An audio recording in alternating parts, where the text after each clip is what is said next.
Let's talk business.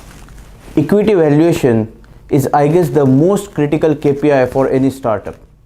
Equity valuation is never static. It changes over time based on many factors. Whether it is a case of seed funding or angel investment or even a complete buyout by another technology company, both the parties, startup founder and investor, spend considerable time in negotiating and reaching an agreement as to the valuation.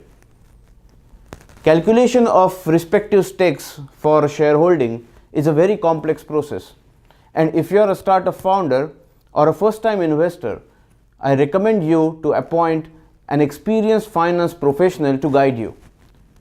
The purpose of these next 3 episodes is just to introduce you with the 2 basic methods of equity valuation. The first one is popularly called as angel investor method. It is also called scorecard method. The second method is the VC method, venture capital method.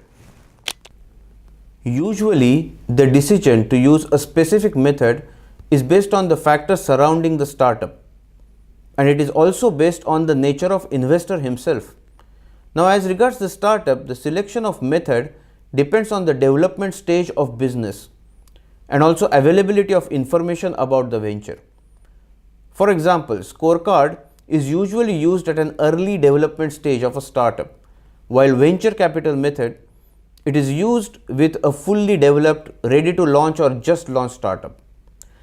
Both these methods require different details and information about the startup to take the decision. Now, as I said, it also depends on the investor himself. Investor selects the method which suits him or her, irrespective of the criteria of a startup.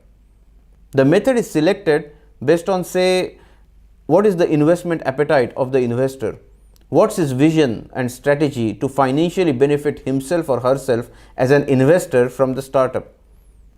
Also, the method of valuation depends on whether the investor is financially savvy or if he has a financial advisor to guide him.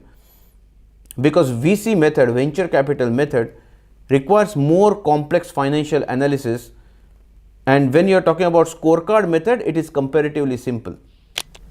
Now, as I said, it also depends on the investor himself. Investor selects the method which suits him or her, irrespective of the criteria of the startup. In the next 2 episodes, we are going to discuss more about both these methods with small examples. Till then, keep talking business.